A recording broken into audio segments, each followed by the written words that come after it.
μετά από 65 χρόνια, που είναι και η Αγούλα, μετά από 65 χρόνια που βρήκε τον πατέρα της, ήταν τυχερή που βρήκε τον τάφο του πατέρα της. Έρχεται τώρα στο βήμα και τουλάχιστον όπως θα διαβάσετε στο βιβλίο του κ. Γιώργου Σούλου, από ένα μικρό σχεδιάγραμμα που ψάξει ο αδελφός της. Κύριε Βουλή.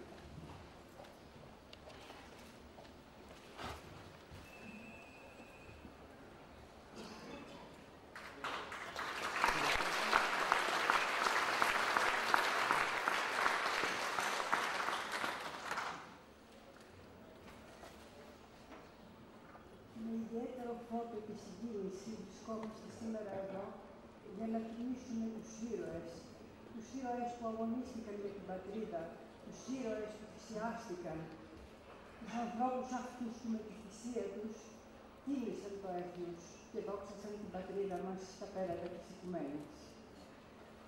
Όλοι εμείς τα παιδιά αυτών που χάθηκαν στον πόλεμο, που μας άφησαν πίσω χωρίς να τους γνωρίσουμε, άφησαν πίσω τους κοπέλες, άφησαν πίσω τους τις γυναίκες τους, με παιδιά στην αγκαλιά, με βυζανιάρικα παιδιά, με παιδιά πολύ μικρά να γέννητα στη δουλειά της μάνας τους. Μεγάλος ο πόνος, μεγάλος ο καημός, ασήκωτε το βάρος. Όλοι εμείς μεγαλώσαμε. Εγώ μεγάλωσα, γιατί γεννήθηκα 3 μήνες μετά το θάνατο του πατέρα μου, με το τάμα, με την προσμονή πως κάποτε θα μπορούσα να φτάσω εκεί, στη μακρινή αυτή τη γη, στη μακρινή αυτή τη χώρα που είχα φτιάξει το παιδικό μου μυαλό και που κράτησε για πάντα μακριά μου τον πατέρα μου δεν μπόρεσα ποτέ μου να γνωρίσω.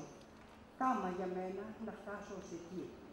Αυτή την πεποίθηση, αυτή τη σιγουριά μου την έδινε ένα πρόχειρο σκαρίφημα τοπογραφικό που έκανε ο θείος μου, ο αδερφός της μητέρας μου, όταν ήταν εκεί και τον ελαφίασε στο χώρο που εκείνος χτυπήθηκε, στο χώρο που εκείνος εξέπνευσε. Ο πατέρας μου ήταν μηχανικός, ήταν λοχείας του 15ου λόχου Σκαπανέων του Σώματος Μηχανικού. Στις 28 Ιανουαρίου το πρωί λάβανε την εντολή πως έπρεπε να αποκαταστήσουν τις ζημιές σε μια γέφυρα που είχαν γίνει στην περιοχή, της Καΐκας. Που η γέφυρα αυτή είχαν καταστρέψει οι Ιταλοί υποχωρώντας. Η γέφυρα αποκαταστάθηκε το μεσημέρι γύρω στη 1, αλλά ενώ ήταν έτοιμοι να φύγουν, τα ιταλικά αεροπλάνα άρχισαν να βομβαρδίζουν. Ένα βήμα έκοψε το πόδι του πατέρα μου πάνω από το άδειλο. Η αιμορραγία ήταν ακατάσχετη. Αίμα δεν υπήρχε. Οι επιχειρήσεις ήταν πάρα πολλές και το αίμα είχε εξαντληθεί. Αγωνία των ανδρών που ήταν μαζί τους να φτάσουν στον χώρο, σε ένα χειρουργείο, σε ένα χώρο που θα μπορούσαν να του παρέχουν τις πρώτες βοήθειες, που θα μπορούσαν να του δώσουν λίγο αίμα. 7 ολόκληρες ώρες προσπάθησαν να φτάσουν στο χειρουργείο, στάθηκε αδύνατο. Ένα τέταρτο πριν το σταθμό πρώτων βοηθειών και μισή ώρα πρώτου του χειρουργείου, ο πατέρας μου εξέπνευσε. Εξέπνευσε χωρίς να μπορέσει να γνωρίσει ποτέ την κόρη του, χωρίς να μπορέσει να χάρει τη ζωή, σε ηλικία 26 ετών και άφησε πίσω τη μητέρα μου, ίδιο σε μένα, σε ηλικία 22 χρονών.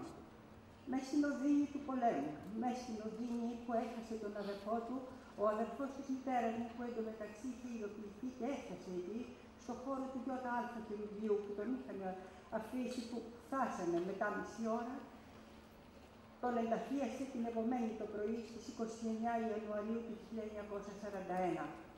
Όμως είχε το θάρρος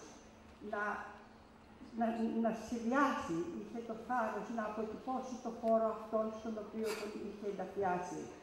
Μέσα σε μια άδεια που είχε μαζί του, μια άδεια οδήγησης γεωργικού ελπιστήρως, μια άδεια οδήγησης ενός ανισοφόρου τρακτέρ, το οποίο είχε επιταχθεί και το οποίο βρισκόταν και εκείνο επάνω στον πόλεμο, επάνω στο μέτωπο. Το τρακτέρ επέστρεψε. Ο πατέρας μου δεν επέστρεψε. Αποτυπώθηκε πλήρως, επακριβώς θα έλεγα, ο χώρος στον οποίο ενταφιάστηκε. και έχοντας πάντα μαζί μου την άδεια αυτή, εικόνα, ιερό για μένα, έταξα στη ζωή μου να μπορέσω κάποτε να φτάσω, να αναζητήσω με κάθε τρόπο, ώστε να φτάσω ασφαλής ως εκεί. Εδώ θα ήθελα να ευχαριστήσω τον αξιότιμο, τον κύριο Πρόεδρο της Ελληνικής Βουλής, τον κύριο Γεώργιο Σούρλα, ο οποίος με βοήθησε, ο οποίος ήταν ο άνθρωπος εκείνος που με στήριξε και μου είπε ότι μπορείς να φτάσεις με ασφάλεια, αφού ακριβώς έχεις το σχεδιάγραμμα αυτό, αφού ακριβώς γνωρίζεις πού μπορείς να πας. Πράγματι, πέρυσι τον Οκτώβριο του 2006 έφτασα εκεί και κατάφερα να ολοκληρώσω το τάμα μου. Κατάφερα να προσκυνήσω το χώμα που σκέφτησε τον πατέρα μου. Κατάφερα να ανάψω ένα κερί εκεί, σε αυτόν που τόσο πόνεσα, σε αυτόν που πόνεσα χωρίς να τον γνωρίσω. Ευχαριστώ θερμότατα τον κύριο Πρόεδρο της Βουλής, ευχαριστώ για ό,τι μου προσέφερε. Και βέβαια θέλω να τον συγχαρώ για το σημερινό βιβλίο του, για το βιβλίο ότι οι ήρωες του 40 περιμένουν. Είναι ένα βιβλίο που έχει κομμάτι της καρδιάς μας. Είναι ένα βιβλίο που μιλάει στην ψυχή μας, γιατί ακριβώς μέσα από τις σελίδες του βιβλίου αυτού αναφέρονται όλα τα ιστορικά γεγονότα, αναφέρονται όλες τις τελευταίες στιγμές των γονιών μας, των ηρώων που θυσιάστηκαν για την πατρίδα, που έπεσαν στην Αλβανία. Θέλω να ευχαριστήσω όλους όσους έχουν συντελέσει μέχρι σήμερα για να βρεθούν τα ωστά, και αγωνίζονται προς την κατεύθυνση της ανέβρεσης, και αγωνίζονται προς την κατεύθυνση της τακτοποίησης αυτής της εκκρεμότητος, για να μπορέσουμε και εμείς όλοι να ανάψουμε ένα κερί, να βρεθούμε δίπλα στους γονείς μας. Θέλω να ευχαριστήσω τον Πρόεδρο της Ελληνικής Δημοκρατίας, τον εξοχότατο τον κύριο Κάρολο Παπούλια, ο οποίος δέχτηκε μια άτυπη επιτροπή που είχαμε συγκροτήσει. Και σε αυτήν πάλι τη συγκρότηση της επιτροπής αυτής, ο αξιότιμος ο κύριος Πρόεδρος της Ελληνικής Βουλής, ο κύριος Γεώργιος Σούρλας, μας στήριξε, μας βοήθησε ώστε να την οργανώσουμε, γιατί σκοπός μας ήταν μόνο να βρούμε οι γονείς μας, μόνο να αγωνιστούμε προς την κατεύθυνση αυτή. Τον ευχαριστούμε θερμότατα που μας δέχτηκε και μας στήριξε με την πράξη του αυτή και μας διαβεβαίωσε ότι η πολιτεία ποτέ δεν ξεχνά, ποτέ δεν ξέχασε τους ήρωες του 40. Θέλω να ευχαριστήσω τον εξοχό